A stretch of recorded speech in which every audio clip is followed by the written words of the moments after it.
এই উম্মতকে আল্লাহ ডাইরেক্ট জাহান্নামে পাঠাবেন না, ফয়সালা হয়ে গেলেও পাঠাবেন না,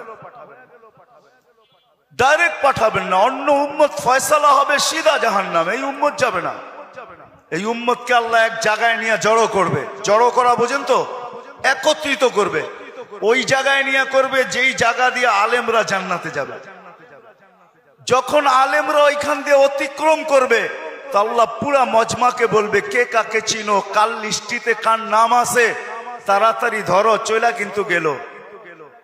তো যায়া ধরবে, হযরত আপনার লিস্টিতে তো আমার নাম আছে, আপনাকে তো আমি চিনি, মহব্বত ছিল, ভালোবাসা ছিল, আসা যাওয়া ছিল, উঠা বসা ছিল, চলাফেরা ছিল, খাওয়া লওয়া ছিল, আর শুনেও আসতেছি আপনারা সুপারিশের অধিকার পাইছেন। আল্লাহ আপনাদের সুপারিশ কবুল করবে, আমাদের ফয়সালা জাহান্নাম হয়ে গেছে, একটু যদি হাত উঠায়া দিতেন হয়তো নিষ্কৃতি পাওয়া যেতাম। তো আলেমরা দেখবে যে ঠিক কিনা তার কথা, ওইখানে আল্লাহ প্রমাণিত করবে প্রজেক্টরের ভিতরে, দেখতে সে যা বলবে ওটা সত্যায়িত হইতে থাকবে। তারপরে আলেমরা সম্মিলিতভাবে আল্লাহকে বলবে, আল্লাহ আমরা জান্নাতে যাব না।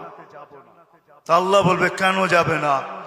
এরা সবই তো আমগো লিস্টির মানুষ, সবই তো পরিচিত, এরা দুযোগে চলে যাবে আর আমরা জান্নাতে চলে যাব। রাসূলুল্লাহ সাল্লাল্লাহু আলাইহি ওয়াসাল্লামকে মুখ দেখাবো তো দেখাবো কি? যাব না। বলছে কেন, কখন যাবে? এদেরকে দিলে যাব। তা আল্লাহর রহমত জোশ আসবে, আল্লাহ বলবে যে যাকে চিনো নিয়ে চলে যাও। এটার নামই সুপারিশ। এই জন্য বল